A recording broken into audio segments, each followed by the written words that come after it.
What's happening, guys? First video in probably over a week now. This last week has just been really bad. I was run down. For those of you who don't know, I was run down with a flu bug here, chills, fever, body aches, all that crap, and put me out for about a week, my daughter and I. So things are finally on the mend, and so today I'm finally getting around to doing this video where I want to talk to you guys about dealing with pain and injuries. Especially like training with pain and injuries. What do you do? How do you train with them? And more importantly, how to deal with them, especially if you are over 40. You know, when you're over 40, these are the things that tend to plague us a lot. Lower back issues, knee pain, shoulder problems. You know, whether you're finding that this stuff happens when, you're on the golf course or you go running or you're working out in a gym, or whether you're, sitting in an office for, 12 hours a day, running to business meetings and all that, and you're dealing with all kinds of back and knee and, shoulder problems as well. These are things that tend to kind of plague us, as we get older. And the problem is that we don't really have a lot of answers. You might have gone to see your doctor, who will look at you, and one of the most frustrating things, and I remember this myself back in the day, is, when they can't find anything really wrong with you, right? They take x-rays of you, do examinations on you, and they really can't pinpoint anything. There's nothing torn. There's nothing going on in there. So, they'll tell you not to lift anything heavy or avoid any movements that cause pain and take some pain relievers, and that's it, right? And you're kind of left with, everything's up to kind of chance, right? You got your good days and your bad days, and but over time, if you deal with this stuff long enough, what I found is that it never really gets better. If you don't resolve it and you don't understand what's behind it and how to deal with it, then it gets worse over time. And when I mean worse is that you got, either the pain itself can get worse, gets more severe, or you start to get pain in other areas of the body that seem like they're unrelated, right? So, you can start with the shoulder problem, and then later on you get this knee problem on the other side, but you don't really think that the two are related, and yet they are, right? It's kind of progressive that way. So, and then, surgery kind of ends up being one of the, solutions, right? When we've tried everything. So, if you've kind of run through a lot of things, you've tried exercises and, maybe got cortisone injections, or you've done physical therapy, chiropractic, massage, you stretching and foam rolling, ice, heat, sports creams, all this stuff, and nothing's really working. Here's what I found. The three most important things, right? When you're, dealing with, pain and injuries is, number one, is and I talk a lot about this, and it's something that really needs to be driven home, and it's something that it's so greatly missing in the medical and rehabilitation communities, and it drives me nuts. And it's because nobody's taken a big picture look and getting to the root causes of the problem, because they're all managing the symptoms. If your shoulder hurts, your shoulder's not the problem. We got to stop looking at the shoulder. Stop treating the shoulder. If your knee hurts, stop looking at the knee, right? We don't need to treat the knee because the knee's not the problem. Same thing with the lower back, right? We have to understand that there's a cause that's driving the symptoms. The area that we feel pain's the symptom. We've got to do a better job at identifying the cause, and this is what not enough people are being told. So one of the things that we've got to look at is movement, okay? So number one, I'm going to give you three things here. Number one, we're going to talk about movement, and this is something that is completely overlooked. It's completely oversimplified, and everybody who can walk on 2 feet and bend down and stand up thinks that they move well, and that's what I found. It's not the case. We really have to look at movement. And why is movement so important? Because here's why. Movement is the foundation for fitness and performance. So how you feel and how your body performs, how you do things, right? How you exercise in the gym. Everything, it's tied into movement. Movement is the foundation for all of this.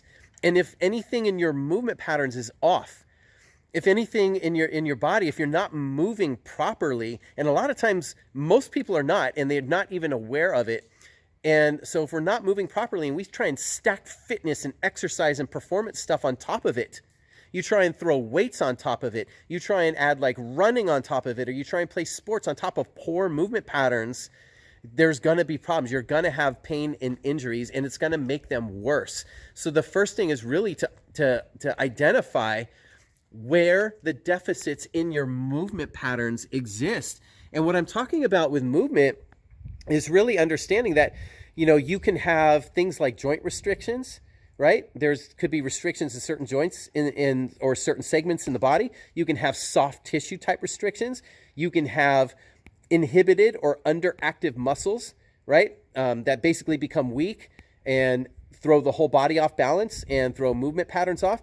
You can have overactive muscles, right? These are all different things that affect how we move. And so when our movement patterns are off, we have like compensation strategies that happen. We move in different ways. Our body will figure out how to move because we're still doing that.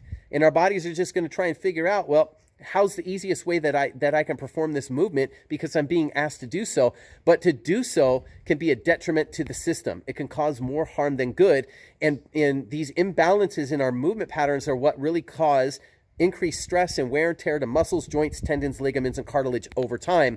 The problem is that most of us are so unaware of that, we don't become aware of it until we get pain.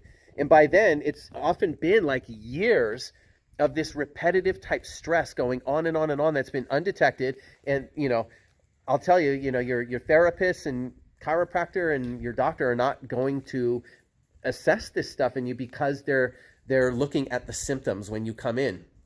They're not going to identify the cause, right? And a lot of the causes, a lot of times, really, at least in great part, can be traced back at the most fundamental level to deficits in movement. So movement's number one. And if you don't understand how to assess movement, you really need to find somebody who does, somebody who's experienced in understanding how to assess movement from top to bottom through the body, because your shoulder problem can be driven by a dysfunction in your ankle, right? Or your hip.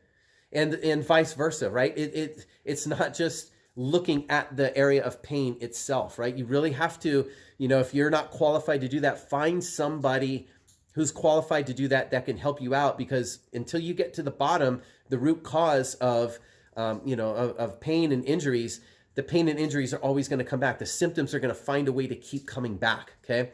The second is stability, okay? So we have movement and then we have stability.